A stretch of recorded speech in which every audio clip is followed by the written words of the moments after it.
Communist party माओवाद ने जारी की प्रेस विज्ञप्ति, मारे गए नक्सलियों की शहादत का बदला लेने की धमकी। बैहर विधायक संजय सिंह उइके ने किया मुरकुट्टा, परसाही, चिखली और मालिया गांव का दौरा, पुल पुलियाओं के साथ उप स्वास्थ्य केंद्र का किया निरीक्षण। निकाय चुनाव को लेकर महाकौशल प्रभारी सीपी मित्तल ने ली कांग्रेसियों की बैठक, जिला स्तरीय कमेटी बनाकर स्थानीय स्तर पर किया जाएगा उम्मीदवारों का चयन। भारत की कम्युनिस्ट पार्टी माओवाद की जोनल कमेटी की ओर से 15 दिसंबर को ग्रामीणों के साथ बैठक करते हुए प्रेस विज्ञप्ति जारी की गई है। इस विज्ञप्ति में मालखेड़ी में मारी गई शारदा, पुजारी टोला में मारे गए मंगेश और नंदा की शहादत बेकार नहीं जाने देने की धमकी दी गई है। इसके साथ ही भाजपा की शिवराज सरकार के द्वारा हाकफोर्स और सीआरपीएफ को जंगलों में उतारने पर भी टिप्पणी की गई है। विज्ञप्ति के माध्यम से पहली बार नक्सलियों ने नामजद पुलिस जवानों और एसपी को टारगेट बनाकर सजा भुगतने के लिए तैयार रहने की बात कही है। लड़ाकू संगठन निर्माण कर जल्द ही पुलिस जवानों का डटकर मुकाबला करने की बात इस पर्चे में कही गई है। पर्चा पूरी तरह प्रिंटेड है, जिसमें जनमुक्ति छापामार सेना और भारत की communist party Kanha Bhoramdev division committee की ओर से प्रवक्ता अनंत ने यह बातें लिखी है। फिलहाल इस पर्चे की वास्तविकता क्या है, इस पर पुलिस अधिकारियों की ओर से ऑफिशियल बयान नहीं आया है। फिर भी इसे हाल ही में हुए घटनाक्रमों के बाद नक्सलियों की ओर से प्रतिक्रिया स्वरूप पर्चा जारी करने की बात कही जा रही है। अब देखना यह होगा कि पुलिस इस पर्चे पर आगे क्या रणनीति अख्तियार करती है।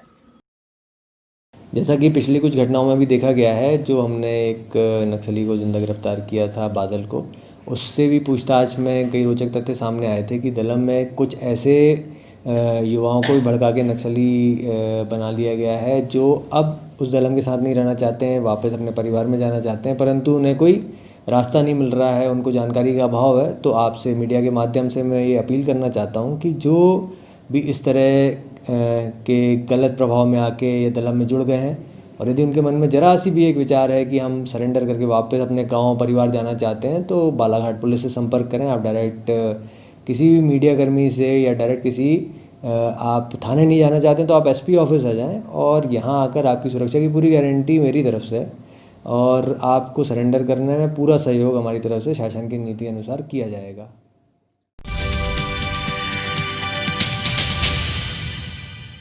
बैहर विधायक संजय सिंह उइके ने आज सोमवार को विधानसभा क्षेत्र के मुरकुट्टा, परसाही, चिखली और मालिया गांव का दौरा किया।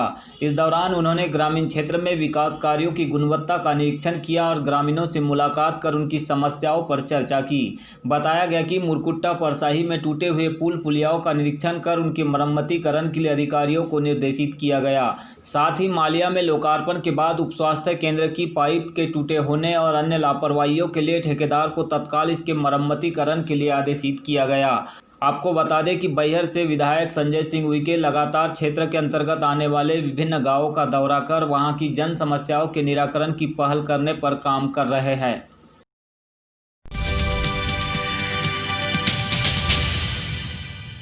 निकाय चुनाव के लिए अध्यक्ष और महापौर पद का आरक्षण होने के बाद चुनाव की तारीखों का ऐलान कभी भी हो सकता है।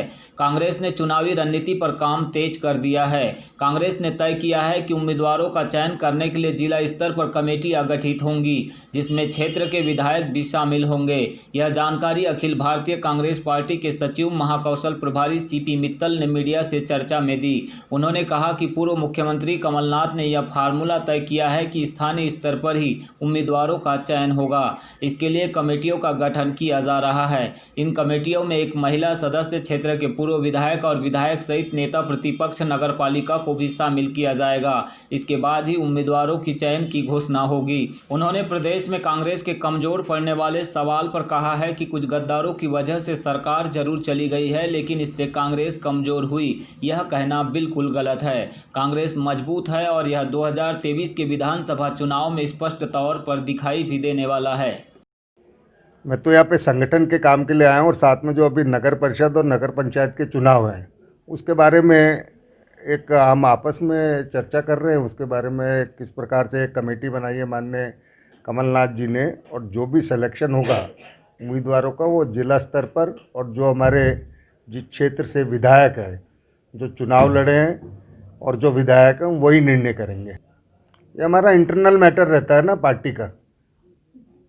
अगर मीटिंग पार्टी की है ना तो पार्टी के लोगों को इन्फॉर्म करना हमारा काम है। तो पार्टी के लोगों को इन्फॉर्म करा तभी पार्टी के सारे लोग आए ना। सर क्या रणनीति बनाई जा रही है? 15 सालों से देखा जा रहा है कि नगर पालिका में कांग्रेस का परचम नहीं लहराया, त्यासी नहीं है। अब आप लोगों के बोलने से थोड़ी होता है। अगर मजबूत नहीं होती कांग्रेस तो 15 साल बीजेपी की सरकार रहने के बाद मध्य प्रदेश के अंदर कांग्रेस की सरकार बनी, मगर कुछ गद्दारों की वजह से जो भी हुआ आने वाले समय के अंदर उनको भी पता लगेगा कि जहाँ पे वो गए हैं जिस दल के अंदर उनकी क्या स्थिति बनती है। कांग्रेस मजबूत है, रहेगी, तभी 15 साल बाद मध्य प्रदेश के अंदर कांग्रेस की सरकार बनी है। और आगे आने वाले समय के अंदर फिर आने वाले समय में जितनी सीटें अब थी 2023 के चुनाव में आप देखना कि जनता इतना बहुमत से कांग्रेस को जिताएगी कि लोगों को जो बीजेपी के अंदर लोग गए हैं उनको लगेगा कि हमने बहुत बड़ी गलती की।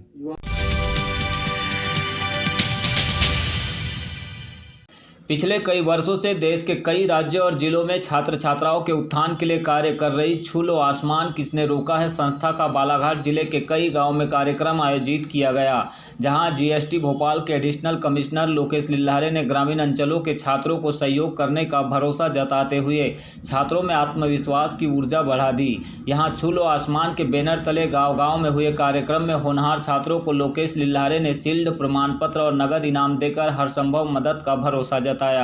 बालाघाट जिले के कुम्हारी हाई स्कूल, पाथरवाड़ा, शिहोरा समेत अन्य गांव में हुए छात्रों के कैरियर गाइडेंस और प्रतिभा सम्मान समारोह में एडिशनल कमिश्नर लोकेश लिल्लारे ने न सिर्फ छात्र छात्राओं को कामयाबी के गुर सिखाए बल्कि बच्चों के पालकों और ग्रामीणों को भी देश के बेहतर भविष्य के निर्माण में अहम भूमिका निभाने की नसीहत दी। साथ ही लिल्लारे ने मोहल्ले, गाँव के गरीब, होनहार या कमजोर छात्रों को बेहतर बनाने के लिए एकजुट होकर अभाव में प्रभाव वाला परिणाम लाने का मूल मंत्र कहानी किस्सों के जरिए दिया।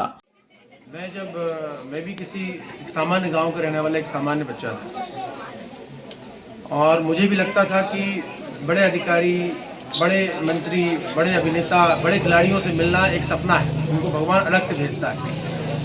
परंतु मेरे पिता ने मुझे पुस्तकें पकड़ाई और उन्होंने एक मंत्र दिया मुझे कि यदि इसे आप गीता, रामायण, बाइबल, कुरान मानकर इसकी में मेहनत कर लोगे तो वो भगवान के भेजे हुए पुरुष वो ही नहीं रहेंगे, आप भी बन सकते हो। तो मुझे समझ में आया जब मैं इस पद पे पहुंचा कि कोई भी व्यक्ति शिक्षा के माध्यम से कहीं भी पहुंच सकता है। शिक्षा ही एक ऐसा यंत्र है, एक ऐसा शस्त्र है जो ना ऊंच देखती है, नीच देखती है, ना जो जात पात देखती है, ना जो काला गोरा देखती है, ना जो गरीब अमीर देखती है, वो केवल योग्यता और मेहनत देखती है और यही उसका परिणाम होता है। तो हमारा प्रयास, छू लो आसमान का प्रयास, शिक्षा को गाँव तक पहुंचाना और शिक्षा के माध्यम से गाँवों के बच्चों के भविष्य का निर्माण करना है। देखिए पहले गाँव में प्रोग्राम्स होते थे, आप जानते हैं किस प्रकार के प्रोग्राम्स होते थे, और अब गाँव में शिक्षा के प्रोग्राम्स होने लगे। मेरा मानना है कि उनकी संगत चेंज कर दी जाए तो उनकी आदतें चेंज हो जाएंगी और उनकी आदतें चेंज हो जाए तो उनके विचार चेंज हो जाएंगे और जब उनके विचार चेंज हो जाए तो उसको आप आउटपुट के रूप में देख पाएंगे। आज अब बच्चे हम जो मेहनत कर रहे थे, हमारी टीम जो मेहनत कर रही थी, लगातार गांव-गांव में अब बच्चे बाहर पढ़ने जा रहे हैं। जैसे आज सिहोरा में हंसराज कॉलेज, जिसे शाहरुख खान पढ़ा है, आज वहाँ पे भी एक बच्चा गया हुआ है। 2-3 बच्चों ने बड़ी एग्जाम्स निकाली हैं। कई सारे बच्चे सिविल सर्वेंट की एग्जाम दे रहे हैं। यूपीएससी की एग्जाम देना पहले एक सपना हुआ करता है।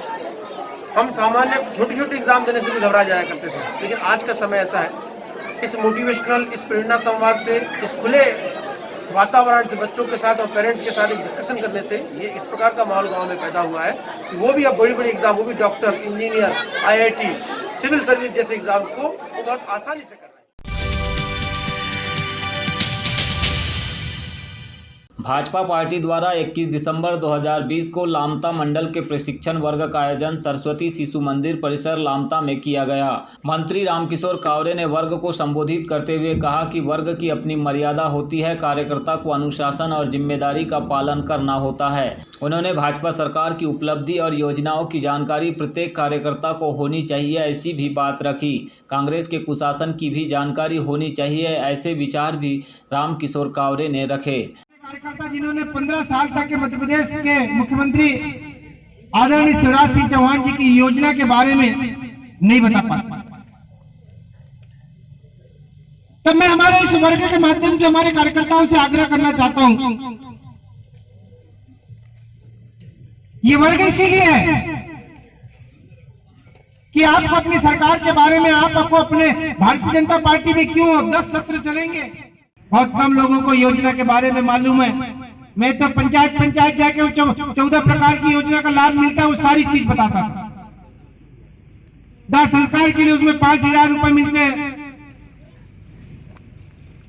एक्सीडेंट में 4 लाख रुपए मिलते हैं, आधा हुआ तो 2 लाख रुपया, 1 लाख रुपया,